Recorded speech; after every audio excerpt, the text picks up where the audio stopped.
Good morning. ഇന്നത്തെ online accounting ക്ലാസ്സിലേക്ക് ഏവർക്കും സ്വാഗതം. കഴിഞ്ഞ ക്ലാസ്സിൽ നമ്മളൊരു ട്രയൽ ബാലൻസ് ചെയ്തു അല്ലേ? റോങ് ആയിട്ടുള്ള ട്രയൽ ബാലൻസ് നോക്കിയിട്ട് അതിൽ നിന്ന് നമ്മൾ കറക്റ്റായിട്ടുള്ള ട്രയൽ ബാലൻസ് പ്രിപ്പയർ ചെയ്തു. അതിൻ്റെ ഡെബിറ്റ് സൈഡും ക്രെഡിറ്റ് സൈഡും നമുക്ക് ഈക്വലായിട്ട് കിട്ടുകയും ചെയ്തു. ഇത് നമുക്ക് 2 ക്വസ്റ്റ്യൻസാണ് പ്രിപ്പയർ ചെയ്യാനുള്ളത്. ആ 2 ക്വസ്റ്റ്യന് ഒന്നാമത്തെ ക്വസ്റ്റ്യനിൽ നമുക്ക് ഐറ്റംസ് തന്നിട്ടുണ്ട്. ഐറ്റംസ് തന്നിട്ട് എമൗണ്ട് തന്നിട്ടുണ്ട്. നമുക്കെന്ത് തന്നിട്ടില്ല? ട്രയൽ ബാലൻസ് മോഡ് തന്നിട്ടില്ല. അപ്പോൾ നിങ്ങൾ ചെയ്യേണ്ടത്, ഇങ്ങനൊരു ക്വസ്റ്റ്യൻ കിട്ടിക്കഴിഞ്ഞാൽ ഞാൻ കഴിഞ്ഞ ക്ലാസ്സിൽ പറഞ്ഞ ആ 5 അക്കൗണ്ട്സ് ഞാനവിടെ ചെയ്ത് തന്നിട്ടുണ്ട്. അസറ്റ് അക്കൗണ്ടിന് ഡെബിറ്റ് ബാലൻസ്, ലയബിലിറ്റീസ് അക്കൗണ്ടിന് ക്രെഡിറ്റ് ബാലൻസ്, ക്യാപിറ്റൽ റിസർവ് അക്കൗണ്ടിന് credit balance, revenue or income അക്കൗണ്ടിന് ക്രെഡിറ്റ് ബാലൻസ്, എക്സ്പെൻസ് അക്കൗണ്ട് അല്ലെങ്കിൽ ലോസ് അക്കൗണ്ടിന് ഡെബിറ്റ് ബാലൻസ് ആയിരിക്കും എന്നുള്ള കാര്യം നമുക്കറിയാം. അപ്പോൾ അതുകൂടെ കൊടുത്തിട്ടുണ്ട്. അപ്പോൾ നിങ്ങൾ ചെയ്യേണ്ടത് ഈ 2 ക്വസ്റ്റ്യൻ നോക്കിയിട്ട് നിങ്ങൾ ട്രയൽ ബാലൻസ് സ്വന്തമായിട്ട് പ്രിപ്പയർ ചെയ്യുക. പ്രിപ്പയർ ചെയ്യുമ്പോൾ ഡൗട്ട് ഉണ്ടെങ്കിൽ ഈ അക്കൗണ്ട് ബാലൻസിലേക്ക് നിങ്ങൾ നോക്കുക. ഓക്കെ, നമുക്ക് ആദ്യം ഒന്നാമത്തെ ക്വസ്റ്റ്യനിലേക്ക് പോകാം. ഒന്നാമത്തെ ക്വസ്റ്റ്യന് ഇതാണ്: prepare trial balance from the following balance on 31st December 2020. Items കൊടുത്തിട്ടുണ്ട്. പർട്ടിക്കുലേഴ്സ് എമൗണ്ട് എന്നുള്ള ഐറ്റംസ് കൊടുത്തിട്ടുണ്ട്. First capital amount 15,000, opening stock 10,000, purchase 1,900, sundry creditors 1,000, bills payable 900, wage 200, rent 100, sundry debtors 800, sales 5,100, machinery 8,000, bills receivable 1,000. ഐറ്റംസുകളൊക്കെ എമൗണ്ടുകളൊക്കെ clear അല്ലേ? അപ്പോൾ നമുക്ക് ഓരോ ഐറ്റംസും എവിടെ വരാമെന്ന് ജസ്റ്റ് ഞാൻ ഒന്ന് പറഞ്ഞുതരാം. അപ്പോൾ അതിനനുസരിച്ച് നിങ്ങൾ നോട്ടിൽ പ്രിപ്പയർ ചെയ്യണം. അപ്പോൾ ആദ്യം നിങ്ങൾ ക്വസ്റ്റ്യൻ എഴുതിയെടുക്കുക, എന്നിട്ട് സ്വന്തമായിട്ട് എഴുതി നോക്കുക ബാലൻസ് വരുന്ന കറക്റ്റ് ആണോണ്ടോ നോക്കുക. ക്യാപിറ്റൽ അല്ലേ, നമുക്കറിയാം ക്യാപിറ്റൽ എന്ന് പറഞ്ഞാൽ നമ്മൾ ഓൾറെഡി പറഞ്ഞിട്ടുണ്ട്. ക്യാപിറ്റൽ 15,000 ആണ് ഇവിടെ പറഞ്ഞിട്ടുണ്ട്. Capital and reserve credit balance അല്ലേ. അപ്പോൾ ട്രയൽ ബാലൻസിൽ ക്രെഡിറ്റ് ബാലൻസിൽ നിങ്ങൾ എന്ത് ചെയ്യുക? ക്രെഡിറ്റ് സൈഡിൽ ക്യാപിറ്റൽ ചെയ്താൽ ഓപ്പണിംഗ് സ്റ്റോക്ക് നമുക്ക് എന്താ പറയുക? അസറ്റാണെന്ന് അറിയാം. അപ്പോൾ അതിനെന്ത് ബാലൻസ് ആയിരിക്കും? ഡെബിറ്റ് ബാലൻസ് ആയിരിക്കും. ഓക്കെ, ദെൻ പർച്ചേസിന് നമുക്കറിയാം എന്തായിരിക്കും? ഡെബിറ്റ് ബാലൻസ് ആയിരിക്കും. എക്സ്പെൻസ് ആയതുകൊണ്ട് അല്ല, പർച്ചേസ് എക്സ്പെൻസ് ആയതുകൊണ്ട് ഡെബിറ്റ് ബാലൻസ് ആയിരിക്കും. സൺഡ്രി ക്രെഡിറ്റേഴ്സ്, ആ വേർഡ് തന്നെ എന്തുണ്ട്? ക്രെഡിറ്റേഴ്സ് എന്നുണ്ട്. ക്രെഡിറ്റിലായിരിക്കും സൺഡ്രി ക്രെഡിറ്റേഴ്സ്. ഓക്കെ, അപ്പോൾ അത് ക്രെഡിറ്റ് സൈഡിൽ ചെയ്താൽ BBAR അല്ലേ. BBAR എന്നുള്ള പുതിയ ഐറ്റം തോന്നുന്നുണ്ടല്ലേ നിങ്ങളെ സംബന്ധിച്ച്. BBAR എന്ന് പറഞ്ഞാൽ ബിൽസ് പേയബിൾ, ബില്ല് കൊടുക്കാനുണ്ട് എന്നുള്ളത്. ഇപ്പോൾ നമ്മളൊരു ഹോട്ടലിലൊക്കെ കയറിയിട്ട് ഫുഡ് കഴിച്ചിട്ട് ബില്ല് നമ്മൾ പിന്നീട് തരാമെന്ന് പറയില്ല. അപ്പോൾ അവരെന്ത് ചെയ്യും? ബിൽസ് പേയബിൾ നമുക്ക് കൊടുക്കാനുള്ളത്, നമുക്ക് ഔട്ട്സ്റ്റാൻഡിംഗ് ആണ് അല്ലെങ്കിൽ നമുക്ക് കൊടുക്കാനുള്ള കാര്യങ്ങളാണ്. അത് നമ്മളെന്താണ് നമ്മളെ സംബന്ധിച്ച് ലയബിലിറ്റീസ് എന്തായിരിക്കും? ക്രെഡിറ്റ് ബാലൻസ് ആയിരിക്കും. അത് നമ്മളെ സംബന്ധിച്ച് എന്തായിരിക്കും? കൊടുക്കാനുള്ള എമൗണ്ടാണ്. അതുകൊണ്ട് നമ്മളത് എന്ത് ചെയ്യണം?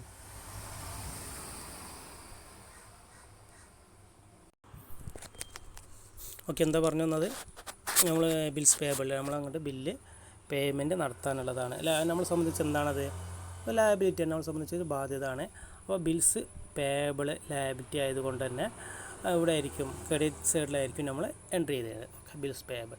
നെക്സ്റ്റ് വേജസ് എന്ന് പറഞ്ഞാൽ നമുക്കറിയാം എന്താണ്? വേജസ് പറഞ്ഞാൽ എക്സ്പെൻസ് ആണല്ലേ. എന്താണ് വേജ് എന്ന് പറയുന്നത്? കൂലി കൊടുക്കുക അല്ലേ. അപ്പോൾ എന്തായിരിക്കും? വേജസ് എക്സ്പെൻസ് ആയതുകൊണ്ട് അത് നമ്മൾ ഡെബിറ്റ് സൈഡിൽ ചെയ്തു.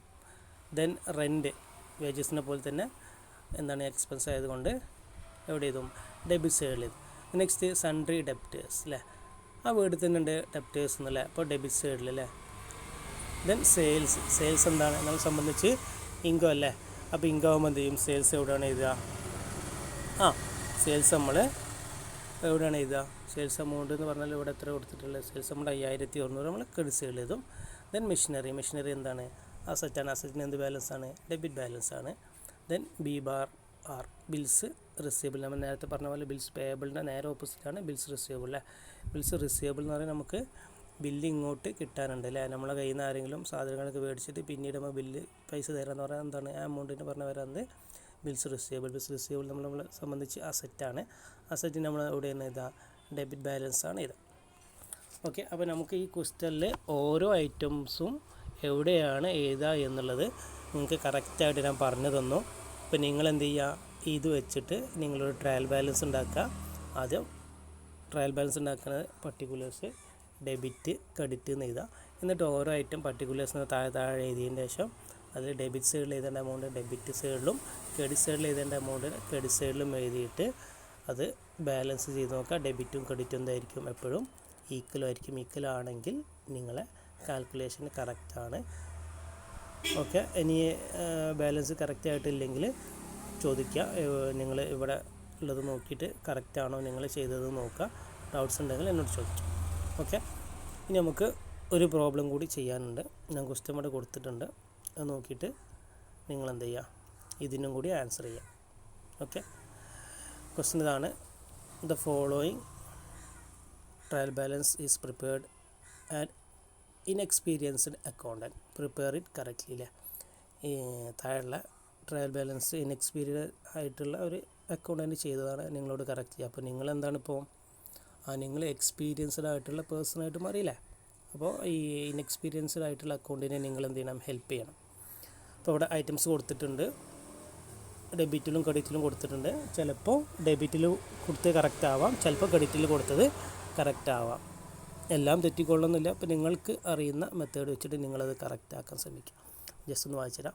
Capital debit balance 88,000, stock credit balance 40,000, creditors 48,000 credit balance, machinery 80,000 credit balance, debtors 32,000 debit balance, sales 1,76,000 debit balance credit balance, purchase 1,12,000 debit balance, sales return 32,000 credit balance, salary 32,000 debit balance, sundry expense 48,000 debit balance, purchase return 16,000 debit balance, bank overdraft 56,000 debit balance, cash in hand 8,000 credit balance.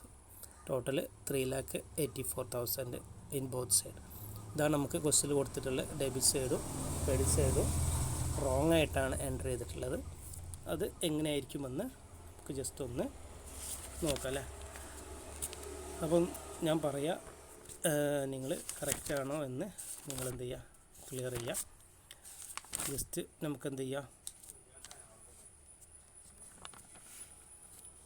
Okay, ഏത് അക്കൗണ്ടിലാണ് വരുന്നത് നോക്കാം. Capital നമുക്കറിയാം, capital എന്തായിരിക്കും ഇവിടെ കൊടുത്തിട്ടുണ്ട്, capital and റിസർവിലെ credit balance. Stock എന്താണ്, അസറ്റാണ്. അപ്പോൾ എന്തായിരിക്കും, അസറ്റ് ഡെബിറ്റ് ബാലൻസ്. ക്രെഡിറ്റേഴ്സ് എന്താണ്, sundry creditors credit സൈഡിലായിരിക്കും.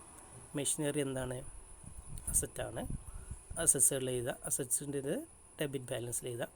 Debtors debit സൈഡിൽ എഴുതുക. സെയിൽസ് നമുക്ക് എന്താണ്, ഇൻകം ആണ്. ഇൻകം ആണെങ്കിൽ എന്ത് ചെയ്യുക, ഇൻകത്തിൻ്റെ റവന്യൂ അക്കൗണ്ട് ക്രെഡിറ്റ് ബാലൻസ് ചെയ്യുക. ദെൻ പർച്ചേസ് നമ്മളെ സംബന്ധിച്ച് എക്സ്പെൻസ് ആണ്. അപ്പോൾ എന്ത് ചെയ്യുക, ഡെബിറ്റ് ബാലൻസിൽ എഴുതുക. സെയിൽസ് റിട്ടേൺ എന്താണ്, നമ്മളെ സംബന്ധിച്ച് എക്സ്പെൻസ് ആണ്. അതെന്ത് ചെയ്യുക, എക്സ്പെൻസ് സൈഡ് എഴുതുക, അതായത് ഡെബിറ്റ് ബാലൻസ് ചെയ്യുക.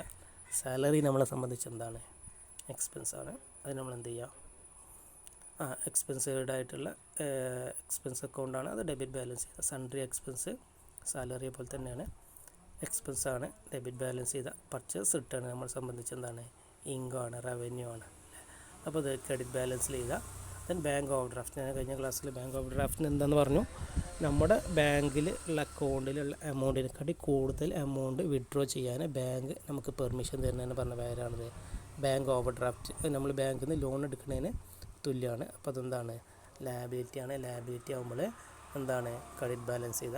ക്യാഷ് ഇൻ ഹാൻഡ് നമ്മളെ സംബന്ധിച്ച് എന്താണ്, ക്യാഷ് ഇൻ ഹാൻഡ് നമ്മളെ സംബന്ധിച്ച് അസറ്റാണ്. അതെന്ത് ചെയ്യുക, ഏത് ബാലൻസാണ്, അസറ്റ് ഡെബിറ്റ് ബാലൻസ്, ഡെബിറ്റ് ബാലൻസിൽ എഴുതാം. ഓക്കെ, അപ്പോൾ 2 ക്വസ്റ്റ്യൻസ് ട്രയൽ ബാലൻസിൻ്റെ 2 മോഡൽ ക്വസ്റ്റ്യൻസ് തന്നിട്ടുണ്ട്. അപ്പോൾ അത് നിങ്ങൾ നോക്കുക, രണ്ടും ചെയ്യുക. ചെയ്തിട്ട് ആൻസർ ഈക്വൽ ആവുണ്ടോ നോക്കുക, ഡെബിറ്റും ക്രെഡിറ്റും ഈക്വൽ ആവുണ്ടോ നോക്കുക. ഒന്നാമത്തെ ക്വസ്റ്റ്യന് സിമ്പിളായിട്ടുള്ളതാണ്. അത് ട്രയൽ ബാലൻസ് തരാതെ തന്നിട്ടുള്ള ക്വസ്റ്റ്യനാണ്. ട്രാൻസാക്ഷൻ എമൗണ്ടും അത് നിങ്ങൾ സെപ്പറേറ്റ് ആക്കിയിട്ട് എഴുതുക. ഇവിടെ വെച്ച് ഈ ഐറ്റംസ് നോക്കുക, ഏതിൻ്റെ അണ്ടറിലാണ് വരുന്നത് നോക്കുക. അതുപോലെ താഴെ റോങ് ആയിട്ട് ട്രയൽ ബാലൻസ് തന്നിട്ടുണ്ട്, അത് നിങ്ങൾ പ്രിപ്പയർ ചെയ്യുക. എന്തെങ്കിലും ഡൗട്ട്സ് ഉണ്ടെങ്കിൽ ഇവിടെ നോക്കുക, നോക്കിയിട്ട് ഇനിയും ഡൗട്ട്സ് ഉണ്ടെങ്കിൽ എന്നോട് ചോദിക്കാം, ക്ലിയർ ചെയ്യാം. Okay, thank you.